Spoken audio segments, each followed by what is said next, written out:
বিসমিল্লাহির রহমানির রহিম। আমাদের আজকের পড়া হলো ৭৭ নম্বর আকীদা। কত নম্বর? ৭৭।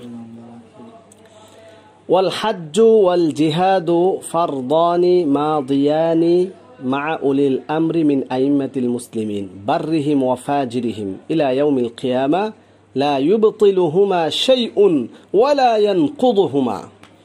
আমরা দৃঢ় চিত্তে এই কথা বিশ্বাস করি, ইসলামের মৌলিক বিধান হজ, ইসলামের মৌলিক বিধান জিহাদ, উভয়টি ফরজ, মাদিয়ান চলমান থাকবে, মা উলিল আমরি রাষ্ট্রপ্রধানের নেতৃত্বে।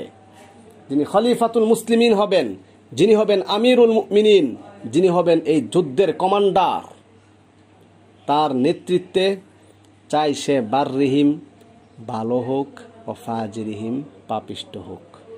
নর্মাল ছোটোখাটো অপরাধ থাকতেও পারে, দুনিয়াবি লোভ লালসায় পরে কিছু অপরাধ চলেও আসতে পারে, তারপরও সেদিকে দৃষ্টি না দিয়ে আমরা আহলুস সুন্নাহ ওয়াল জামাআহ আমাদের একতা ঐক্যকে ঠিক রেখে সকলে ওয়াতাসিমু বিহাবলিল্লাহি জামিআ এই আয়াতের নীতিতে একমত হয়ে একই মানহাজে কিয়ামত আগ পর্যন্ত জিহাদের বিধানকে আমরা চালিয়ে যাব ইনশাআল্লাহ। লা ইউবতিলুহুমা শাইউন, এটাকে কোনো ব্যক্তি বস্তু, কোনো কিছু, কোনো মতবাদ, কোনো ব্রেন ওয়াশকারী দল, কোনো খ্রিস্টান এনজিও, যেই কোনো ধরনের কোনো মতবাদ সেটাকে বাতিল করতে পারবে না। ওয়ালা ইয়ানকুদুহুমা, সেটাকে ভঙ্গ করতে পারবে না। এটা আল্লাহ তাআলার বিধান, আল্লাহর জমিনে এই বিধান চলমান থাকবেই থাকবে। ৬৮ নম্বর আকীদা হচ্ছে ওয়া নুমিনু বিল কিরামিল কাতিবিন ওয়া ইন্নাল্লাহা ক্বাদ জাআলাহুম আলাইনা হাফিযিন। আমরা বিশ্বাস করি সম্মানিত লেখক বৃন্দের প্রতি, লেখকদ্বয়ের প্রতি। কিরামান কাতিবিনা ইয়ালামুনা মা তাফআলুন। ডান পাশে, ডান কাঁধে একজন ফেরেশতা, বাম কাঁধে আরেকজন ফেরেশতা। ওনাদের নাম কিরাম কাতিব এমন না, বরং কিরামান সম্মানিত, কাতিবিন লেখক। তো আমরা অনেকে মনে করি কিরাম একজন ফেরেশতা আর কাতিবিন আর একজন ফেরেশতা, আর আবাবিল একটা পাখির নাম। এগুলো ভুল। আবাবিল মানে ঝাঁকে ঝাঁকে, এটা কোনো পাখির নাম নয়। কিরামান কাতিবিন মানে সম্মানিত লেখক বৃন্দ, তাদের নাম এখানে উল্লেখ করা হয় নাই। মুনকার নাকির এটা ফেরেশতার নাম, বুঝছ? ওয়াইনাল্লাহা ক্বাদ জাআলাহুম আলাইনা হাফিযিন। আল্লাহ পাক রব্বুল আলামিন তাদেরকে আমাদের উপর তত্ত্বাবধায়ক হিসেবে নিয়োজিত করেছেন, নিযুক্ত করেছেন, তাদেরকে সাব্যস্ত করেছেন প্রতিটা মানুষের কর্মকাণ্ড, কর্মবিধি, গতিবিধি সেইগুলাকে ভিডিও ফুটেজ রাখার জন্য, আমল নামায় লিখে রাখার জন্য। ৮০ নম্বর ওয়ানুমিনু বিআদা ওয়ানুমিনু ৭৯ নম্বর ওয়ানুমিনু বিমালাকিল মাউতিল মুআক্কালি বিকবদি আরওয়াহিল আলামিন। আমরা মালাকুল মাউত, মালাকুল মৌত একজন ফেরেশতা, যাকে আমরা আজরাইল আলাইহিস সালাম বলে চিনে থাকি।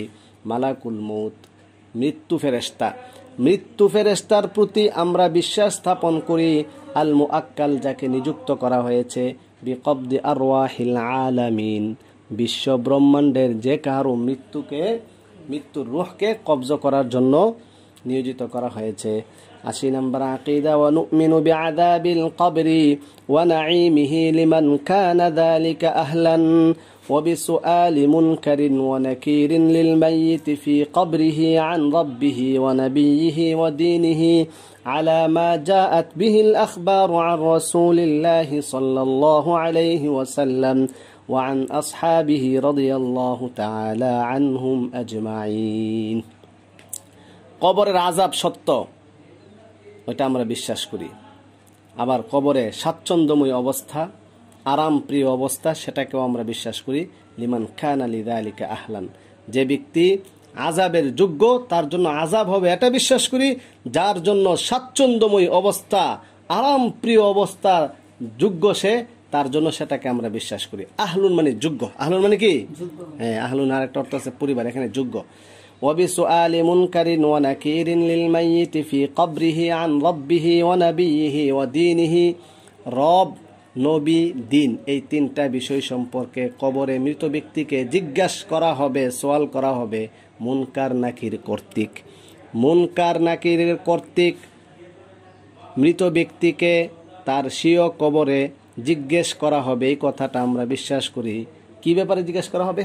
আন রব্বিহি, মান রব্বুকা, ওয়া আন নাবিয়িহি ওয়া আন দীনিহি, নবী এবং দিন, রব, তিনটা বিষয়ে জিজ্ঞেস করা হবে।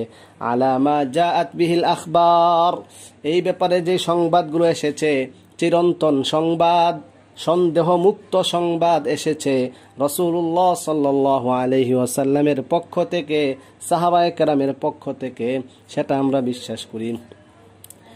81 নম্বর আকীদা, ওয়াল কবরু রাউদাতুম মিন রিয়াদিল জান্নাহ আও হুফরাতুম মিন হুফারিন নার, কবর সেটা জান্নাতের বাগান সমূহ থেকে একটি অংশ, একটি বাগান, অথবা কবরের বিশাল গর্তের একটি গর্ত হতে পারে।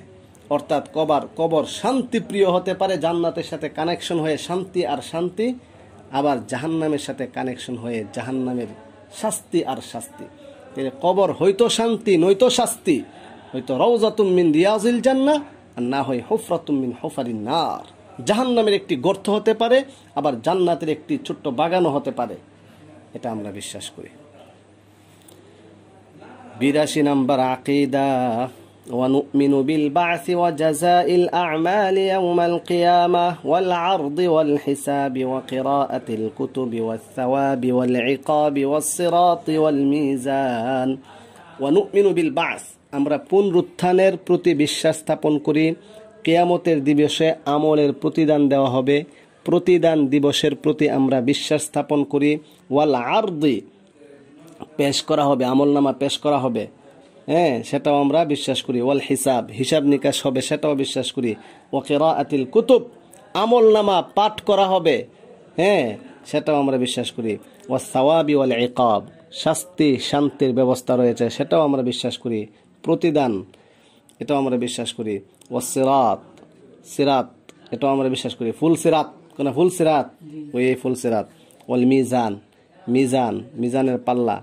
ওয়াল বাসু, আর পুনরুত্থান কাকে বলে, সেই পুনরুত্থানের একটা বিশ্লেষণ, একটা ব্যাখ্যা এখানে দিচ্ছে ব্র্যাকেটের মধ্যে। ওয়াল বাসু হুয়া হাশরুল আজসাদি ওয়া ইহয়াউহা ইয়াউমাল কিয়ামাহ, পুনরুত্থান হচ্ছে হাশরুল আজসাদ, শরীরগুলাকে একত্রিত করা হবে, শরীরের মধ্যে আত্মাকে সংযুক্ত করে সে আত্মাকে, হ্যাঁ, আবার আত্মার কর্তৃত্ব শরীরের মধ্যে, এটা আবার প্রকাশ করা হবে। ওয়া ইহয়াউহা ইয়াউমাল কিয়ামা, এবং তাকে কিয়ামতের দিন জীবিত করা হবে। ওয়া ইযান নুফুসু যুওয়িজাত, আর যখন দেহে আত্মাকে সংযুক্ত করা হবে, যুগল করা হবে। ওই আয়াতের একটা ব্যাখ্যা এটাও। 83 নম্বর আকীদা, ওয়াল জান্নাতু ওয়ান নারু মাখলুকাতান লা তাফনায়ানি আবাদান ওয়া লা তাবিদান, জান্নাত আর জাহান্নাম, হ্যাঁ, উভয়টাই হচ্ছে আল্লাহ তাআলার মাখলুক, সৃষ্ট। লা তাফনায়ানি আবাদান, কোনো সময় সেটা নশ্বর হবে না, ধ্বংস হবে না। জান্নাত জাহান্নাম সত্য। ওয়া আন্নাল্লাহ তাআলা খালাকাল জান্নাতা ওয়ান নারা ক্বাবলাল খালকি, সৃষ্টি জগৎকে সৃষ্টি করার পূর্বেই আল্লাহ পাক রব্বুল আলামিন জান্নাত জাহান্নামকে সৃষ্টি করেছেন। ওয়া খালাকা লাহুমা আহলান, এবং এই জান্নাতের জন্য কারা কারা যোগ্য আর জাহান্নামের জন্য কারা কারা যোগ্য, সেগুলো আল্লাহ তাআলা আগে থেকে জানেন, আগে থেকে নির্ধারণ করে রেখেছেন। ফামান শাআ মিনহুম লিল জান্নাতি ফাদলান, ফামান শাআ মিনহুম, তাদের মধ্য থেকে যাদেরকে আল্লাহ তাআলা জান্নাতের জন্য চাবেন, সেটা ফাদলাম মিনহু, আল্লাহ তাআলার পক্ষ থেকে সেটা অনুগ্রহ। ওয়ামান শাআ মিনহুম লিন-নার আদলাম মিনহু, যাদেরকে আল্লাহ তাআলা জাহান্নামে দিবেন, জাহান্নামের ইচ্ছা পোষণ করবেন, এটাও আল্লাহ তাআলার পক্ষ থেকে নেই পরায়ণতার পরিচায়ক। ওয়া কুল্লুন ইয়ামালু লিমা ফুরিগা মিনহু ওয়া সাইরুন ইলা মা খুলিকা লাহু, প্রতিটি জিনিসের কাজ নির্ধারিত হয়ে গিয়েছে। ওয়া সাইরুন ইলা মা খুলিকা লাহু, এবং সৃষ্টি যাকে যেই কাজের জন্য সৃষ্টি করা হয়েছে সেটা তার জন্য সহজ সাধ্যতা করে দেওয়া হয়েছে। সবকিছু সিলেক্টেড আল্লাহ তাআলার জ্ঞানে, আল্লাহ তাআলার ইলমে। আর আমাদেরকে পরীক্ষা করার জন্য আমরা পাঠিয়েছেন, আমাদেরকে স্বাধীনতা দিয়েছেন, আমরা সেই অনুপাতে আমল করে যাব। আচ্ছা, এই হচ্ছে মোটামুটি 83টা আকীদা গেল। 84 নাম্বার খেয়াল করো, ওয়াল খায়রু ওয়াশ শাররু মুকদ্দারানি আলাল ইবাদ। ভালো মন্দ সেগুলো বান্দার উপর নির্ধারিত। সে কখন ভালো কাজ করবে, কখন মন্দ কাজ করবে, সেটা আল্লাহ তাআলা নির্ধারণ করে রেখেছেন। আল্লাহ তাআলা নির্ধারণ করে রেখেছেন এই লাইনে হাঁটলে মন্দ হবে, এই লাইনে হাঁটলে ভালো হবে, আগুন ধরালে পুড়ে ছাই ছাই হয়ে যাবে, কলা গাছ লাগাইলে কলা হবে, আম গাছ লাগাইলে আম হবে। এগুলো আল্লাহ তাআলা আগে থেকে নির্ধারণ করে রেখেছেন। বান্দার ভাগ্য পরিণতি কি হবে সেটা আল্লাহ তাআলা মুকদ্দার ইনদাল্লাহ, আল্লাহ তাআলা আগে থেকে জানেন, আগে থেকে সেটা নির্ধারিত। এটা আল্লাহ তাআলার মহা জ্ঞানের পরিচায়ক, অসীম ক্ষমতা, পরাক্রমশীলতা, মহিমান্বিততার পরিচায়ক। মানে কথা বুঝছো? কিন্তু এখান থেকে অনেকে জ্ঞানের স্বল্পতার কারণে বিভ্রান্ত হয়, বলে যে আল্লাহ যদি আগে থেকেই লিখে রাখেন, তা আল্লাহ লিখে রাখছেন আমি চুরি করব, তো আমি চুরি করেছি। আল্লাহ লিখে রেখেছেন আমি জিনা করব, তো জিনা করেছি, তো আমার কি দোষ? নাউজুবিল্লাহি মিন যালিক। এটা একটা বিভ্রান্তমূলক কথা। এটার জবাব আমরা আগেও দিয়েছি। এই জন্য বলা হচ্ছে মুকদ্দার ইনদাল্লাহ। মুকদ্দার ইনদাকা এমন তো বলা হয় না, তোমার কাছে নির্ধারিত, তুমি জানো, এটা বলা হয়েছে নাকি? তো আল্লাহ তাআলার অসীম ক্ষমতা, অসীম জ্ঞান, সেই হিসাবে জানেন। সাধারণত একজন উস্তাদ তার ছাত্রের কোয়ালিটি দেখে বলে দিতে পারে সে রেজাল্ট তার কি হবে, অনুমান শক্তি দিয়ে। এটা যদি সৃষ্টর পক্ষে সম্ভব হয়, মাখলুকের পক্ষে সম্ভব হয়, তো যিনি খালেক তিনি জানবেন না? আচ্ছা, এবার একটা মাসআলা আসছে 85 এবং 86। এই উভয়টা অত্যন্ত গুরুত্বপূর্ণ একটা বিষয়, এটা তোমরা খেয়াল করো ভালো করে। অত্যন্ত একটা গুরুত্বপূর্ণ বিষয়, খেয়াল করো। ওয়াল ইস্তিতাআতু দরবান, আহাদুহুমা আল ইস্তিতাআতু আল্লাতী ইউজাদু বিহাল ফি'লু নাহবু আত-তাওফীক আল্লাযী লা ইয়াজুজু আন ইউসাফাল মাখলুকু বিহি ফাহিয়া মাআল ফি'লি। এবার অর্থ দেখো, তারপর হচ্ছে মর্ম। এই ইস্তিতাআতুন মানে সামর্থ্য। ইস্তিতাআতুন মানে কি? সামর্থ্য, সক্ষমতা, কর্মক্ষমতা, যোগ্যতা। ইস্তিতাআ দরবান, সামর্থ্যটা দুই প্রকার। সামর্থ্য কত প্রকার? দুই প্রকার। আহাদুহুমা, তন্মধ্যে একটি হচ্ছে আল ইস্তিতাআতু আল্লাতি, ওই সামর্থ্য, ইউজাদু বিহাল ফি'লু, যেই সামর্থ্যের মাধ্যমে কাজটা উজুদে আসে, কাজটা সংগঠিত হওয়ার পরিবেশ তৈরি হয়। নাহবু আত-তাওফীক, যেমন আল্লাহ তাআলার তৌফিক দিলে। আল্লাহ তাআলার তৌফিক ছাড়া, আল্লাহ তাআলার পক্ষ থেকে শক্তি প্রাপ্ত হওয়া ছাড়া, সামর্থ্য প্রাপ্ত হওয়া ছাড়া কি সম্ভব কোনো কাজ অস্তিত্বে আসা? তো আল্লাযী লা ইয়াজুজু, যেই তৌফিকটার, আল্লাযী লা ইয়াজুজু আন ইউসাফাল মাখলুকু বিহি, যেই তৌফিকটাকে মাখলুকের সাথে, মাখলুককে গুণান্বিত করা যাবে না যেই তৌফিকের সাথে। এটা একমাত্র আল্লাহ তাআলার সাথেই এই তৌফিকের গুণে গুণান্বিত করা যাবে। মাখলুক এই তৌফিকটা দিতে পারে, এই মর্মে তাকে গুণান্বিত করা যাবে না। লা ইয়াজুজু, অসম্ভব। লা ইয়াজুজু, অসম্ভব। আই লা ইউমকিন, জায়েজ না, সম্ভব না। ফাহিয়া মাআল ফি'লি, এটা হচ্ছে কর্মের সাথে। মাআল ফি'লি, ফি'লের সাথে, কর্মের সাথে। একটা হচ্ছে মাআল ফি'ল, আর একটা হচ্ছে ক্বাবলাল ফি'লি। মাআল ফি'লি। ওয়া আম্মাল ইস্তিতাআতু আল্লাতী মিন জিহাতি সিহহাতি ওয়াল ওয়ুসঈ ওয়াত তামাক্কুনি ওয়া সালামাতিল আলালাত, আর যেই সামর্থ্যটা সুস্থতার বিবেচনায়, সুস্থ থাকা, সাধ্য থাকা, ওয়াত তামাক্কুন, সামর্থ্য থাকা, ওয়া সালামাতিল আলালাত, আলালাত মানে হচ্ছে শরীরের অঙ্গ প্রত্যঙ্গ সুস্থ থাকা, সঠিক থাকা। ফাহিয়া ক্বাবলাল ফি'লি, এটা হচ্ছে ফেল সংগঠিত হওয়ার পূর্বে। তোমাকে আল্লাহ তাআলা সৃষ্টি করেছেন, তুমি এমন অসুস্থ, শোয়া থেকে উঠতে পারো না, যে তুমি নামাজের সামর্থ্য আছে, হজের সামর্থ্য আছে, এটার জন্য কি তোমার কোনো দোষ হইব? তো এই সামর্থ্যটা, ওয়া বিহা ইয়াতাআল্লাকুল খিতাব, এই সামর্থ্যের সাথে সম্পৃক্ত আল্লাহ তাআলার হুকুম পালন করা না করার বিষয়টি। বুঝলো? এই সামর্থ্যটা যদি তোমার থাকে, তাহলে তুমি মুকাল্লাফ। এই সামর্থ্যটা যদি তোমার না থাকে তাহলে তুমি গায়রে মুকাল্লাফ। আর বুঝছো কথা? আর একটা হচ্ছে তোমাকে আল্লাহ তাআলা শক্তি সামর্থ্য সবকিছু দিয়ে রেখেছেন, কিন্তু তুমি ইচ্ছা করে কাজটা করো নাই, মুআখাযা হবে। এটা কি হবে? মুআখাযা হবে। তোমার ইচ্ছা আছে, নিয়ত আছে, সবকিছু ওকে, কিন্তু তুমি এমন অসুস্থ, হ্যাঁ, তুমি শোয়া থেকে উঠতে পারছো না, তাইলে তোমার সামর্থ্য এখানে নাই। লা ইউকাল্লিফুল্লাহু নাফসান ইল্লা উসআহা। আল্লাহ তাআলা কোনো মানুষকে এমন কোনো বিধান দেন নাই যে বিধানটা সে পালন করতে সামর্থ্য রাখে না। আর বুঝছো কথা? অবশ্যই।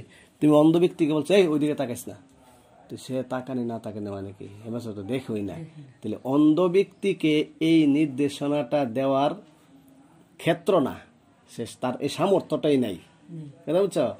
তাইলে সামর্থ্য থাকার পরে নির্দেশনাটা আসবে। তো আল্লাহ তাআলা প্রতিটা মানুষকে সামর্থ্য, শক্তি, যোগ্যতা, সক্ষমতা, স্বাধীনতা, ইচ্ছা শক্তি, স্বাধীনতা শক্তি সেগুলো দান করেছেন, করে তারপরে আদেশটা দিয়েছেন। এই হচ্ছে মোটামুটি তাহলে সামর্থ্যটা দুই প্রকার পাওয়া গেল। হ্যাঁ, আচ্ছা, তারপরে তোমার 86 নাম্বার, ওয়া আফআলুল ইবাদি হিয়া খালকুল্লাহ ওয়া কাসবুম মিনাল ইবাদ। বান্দার সমস্ত কর্মকাণ্ড, চাই সেটা ভালো হোক চাই সেটা মন্দ হোক, সবগুলো কর্মকাণ্ড আল্লাহ তাআলার সৃষ্টি, ওয়া কাসবুম মিনাল ইবাদ, আর বান্দার অর্জন। আল্লাহর সৃষ্টি মানে এই কাজটা করার যোগ্যতা আল্লাহ তাআলা দিয়ে রেখেছেন, এবার বান্দা সেটাকে উপার্জন করবে। বলে দিয়েছেন এটা ভালো এটা খারাপ, বান্দা ইচ্ছা করলে ভালোটাও করতে পারে খারাপটাও করতে পারে। বাকি তোমাকে সৃষ্টি করেছেন, উপকরণগুলোকে সৃষ্টি করেছেন, তুমি যে কাজটা করবে সেই কাজটা সম্পাদিত হওয়ার জন্য যা যা প্রয়োজন সবগুলো আল্লাহ তাআলা সৃষ্টি করেছেন। আলো, পানি, মাটি, বাতাস, অখণ্ড বিশ্বের সমগ্র সৃষ্টির অখণ্ড শক্তির ব্যবহারের মাধ্যমে প্রতিটা কাজ অস্তিত্বে আসে। তাহলে পুরা অখণ্ড বিশ্বের মধ্যে যে শক্তিগুলো দিয়েছেন, তোমার অস্তিত্বধর্মী যে শক্তিগুলো দিয়েছেন, আবার বহির্মুখী বিশ্ব শক্তি যেটা দিয়েছেন, ব্রাহ্মমান শক্তি, এগুলো সব কে দিয়েছেন? আল্লাহ দিয়েছেন। এগুলো কে সৃষ্টি করেছেন? আল্লাহ সৃষ্টি করেছেন। তো আফআলুল ইবাদ, বান্দার যত কর্মকাণ্ড আছে সেটা ভালো হোক খারাপ হোক, সবগুলো করার যোগ্যতা, সক্ষমতা, এগুলো সব আল্লাহ তাআলাই সৃষ্টি করেছেন।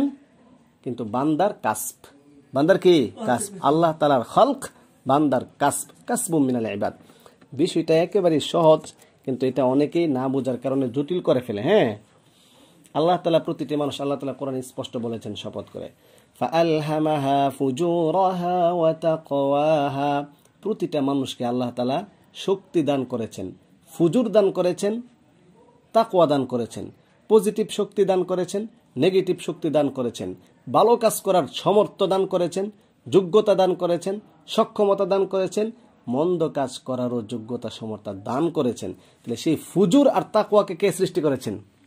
আল্লাহ তাআলা সৃষ্টি করেছেন। কিন্তু আল্লাহ কি বলেছেন ফুজুরটা তুমি করো? তাইলে এটা কাসবুম মিনাল ইবাদ। এই জায়গাটাই হচ্ছে মূলত পরীক্ষা, যে বান্দা কি করে দেখি। কিন্তু আমরা মন্দ কাজ করা এটা মাতলুব না, এটা কাম্য না। পরীক্ষার হলের মধ্যে ভুল লেখা এটা কাম্য না। আবার ভুল লেখা দুই প্রকার, একটা হচ্ছে ইচ্ছাকৃতভাবে ভুল লেখা, আর একটা হচ্ছে অনিচ্ছাকৃতভাবে ভুল লেখা। আমরা অসংখ্য গুনাহের কাজ করে ফেলি অনিচ্ছাকৃতভাবেই, সেগুলো আল্লাহ তাআলা ক্ষমা করতে পারেন, যেহেতু আল্লাহ তাআলা গফফার রহমান। ওইগুলোর জন্য যদি ধরেন তো উপায় নেই। আর যেগুলো ইচ্ছা করে করা হয় সেগুলোর জন্য কিন্তু খবর আছে।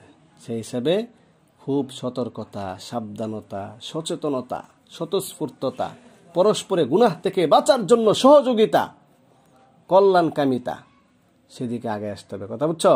আল্লাহ তাআলা আমাদের সবাইকে এই আকীদাগুলো বুঝে বিশ্বাস লালন করার তৌফিক দান করুন, আমিন। কারো কোনো প্রশ্ন আছে বলতে পারো। দুদুল্যমান শব্দের অর্থ কি?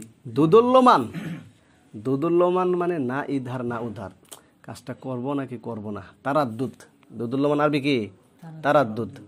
দুদুল্যমান মানে বাড়ি যাবো কি না, না তাক যাবো না, না যাই, এইটাকে বলে কি? দুদুল্যমান। হ্যাঁ, দুল্লা থাকা দুদুল্যমান, এটা আর কি তারাদ্দুদ। আর কার কোনো প্রশ্ন আছে? তুচ্ছ তাচ্ছিল্য, তুচ্ছ তাচ্ছিল্য, হেয় প্রতিপন্ন করা, যা তুই যে করে কি বেড়াগিরি দেখাস, এই যে তুচ্ছ তাচ্ছিল্য, হে প্রতিপন্ন করা, সত্যকে অস্বীকার করা, হ্যাঁ, নিজের প্রতি গর্ব, প্রশংসাপ্রিয়তার দাবি, অপরকে নিচু দৃষ্টিতে দেখা, এগুলো তো তুচ্ছ তাচ্ছিল্য। আর কোনো প্রশ্ন?